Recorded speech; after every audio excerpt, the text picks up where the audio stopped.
Hello student, आज हम बात करेंगे कूलाम्स लॉ के बारे में। कूलाम्स लॉ क्या है, इसका स्टेटमेंट क्या है और इसकी लिमिटेशन क्या है, कहाँ पे एप्लीकेबल होगा, कहाँ पे नहीं होगा।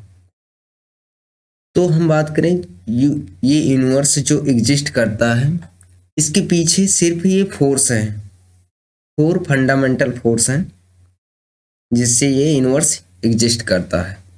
तो उसमें एक फोर्स है इलेक्ट्रोस्टैटिक, जिसमें कूलाम्स लॉ एक इलेक्ट्रोस्टैटिक फोर्स है। तो ये कूलाम्स लॉ में दो चार्ज के बीच में जो फोर्स लगता है उसके बारे में स्टडी करता है कि उनके बीच में जो फोर्स लगता है किस फैक्टर पर डिपेंड करता है, किस पे नहीं करता, और उसकी वैल्यू क्या हो। It is mainly because of the attraction and repulsion between the particle in environment. जो हमारा एनवायरनमेंट है, जो बॉडी हेवनली बॉडी है, ये एक फोर्स के ही कारण एक दूसरे से अटैच है। हमारा एनवायरनमेंट भी फोर्स के कारण अटैच है, जैसे ग्रेविटेशनल फोर्स के कारण। तो जो यूनिवर्स एग्जिस्ट कर रहा है वो कहीं ना कहीं अट्रैक्शन फोर्स या रिपल्सन फोर्स, कोई ना कोई फोर्स उस पर एक्ट कर रहा है। तो आज हम बात करेंगे कूलाम्स लॉ के बारे में। कूलाम्स लॉ क्या है? Coulombs law give the idea about the 2 point charge. अगर 2 पॉइंट चार्ज रखे हैं तो उनके बीच में कितना फोर्स लगेगा और वो किस फैक्टर पे डिपेंड करेगा।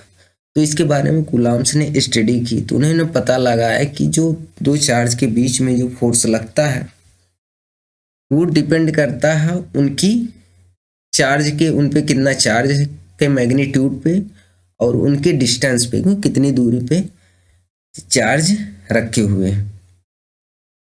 तो ये डायरेक्टली प्रोपोर्शनल होता है उनके क्वांटिटी, मतलब टोटल चार्ज कितना है, और इनवर्सली स्क्वायर के प्रोपोर्शनल होता है डिस्टेंस के। अगर दोनों सेम टाइप के चार्ज हैं तो उनके बीच में रिपल्सन फोर्स लगेगा, चाहे प्लस प्लस दोनों हो चाहे माइनस माइनस दोनों प्लस।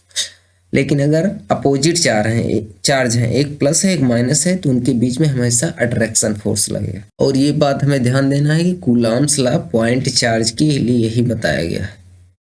कूलाम्स लॉ जब ये डिफाइन किया गया उनके बीच में लगने वाले फोर्स में, तो उन्होंने पॉइंट चार्ज कंसीडर किया है। पॉइंट चार्ज का सिर्फ मतलब इतना है कि चार्ज का डायमेंशन, जो भी चार्ज है उसका डायमेंशन उसके डिस्टेंस के कंपेयर में बहुत नेग्लिजिबल हो। Statement: the electrostatic force acting between 2 point charge is inversely proportional to the square of the distance between them, मतलब charge, and directly proportional to the product of charge. मतलब दो charge Q1 और Q2 है तो उनके बीच में लगने वाला force F is equal to K Q1 Q2 upon R square. तो यहाँ K एक कांस्टेंट है और Q1 Q2 चार्ज है, कितने कूलाम चार्ज है, कितने कूलाम चार्ज है, R जो है डिस्टेंस है। तो उनके बीच में लगने वाला फोर्स F ही है, F is equal to K times Q1 Q2 upon R square. यहाँ K कांस्टेंट है,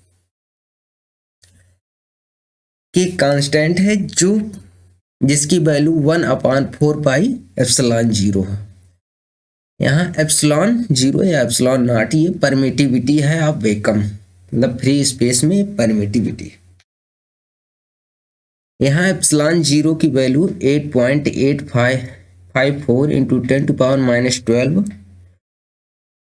होती है और ये डिपेंड करता है मीडियम पे। एप्सिलॉन नॉट की वैल्यू मीडियम पे डिपेंड करती है। फ्री स्पेस में इसकी वैल्यू अगर कोई मीडियम आ जाएगा तो इसकी भी वैल्यू डिफरेंट हो जाएगी। दोनों प्लस प्लस होंगे तो उन पे हमेशा रिपल्सन फोर्स लगेगा।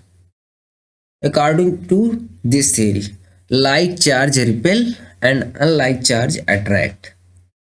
मतलब अगर सेम चार्ज है, पॉजिटिव पॉजिटिव तो रिपेल करेंगे, नेगेटिव नेगेटिव है तब भी वो रिपेल करेंगे। लेकिन अगर एक पॉजिटिव है दूसरा नेगेटिव है तो हमेशा वो अट्रैक्टिव फोर्स होगा।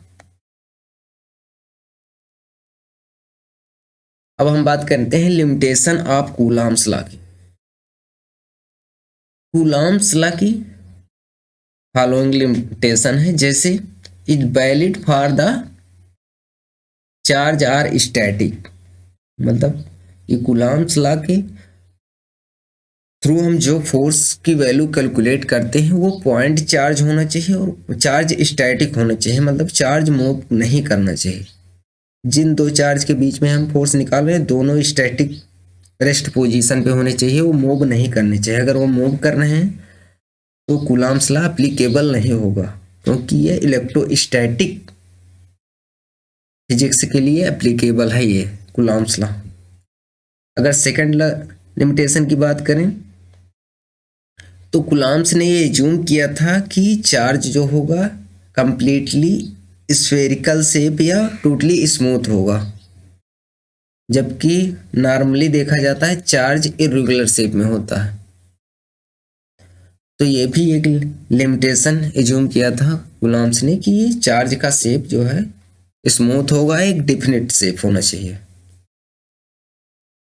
और ये थर्ड लिमिटेशन की बात करें तो formula is only valid when the solvent molecule between the particle are sufficient larger than the both of charge.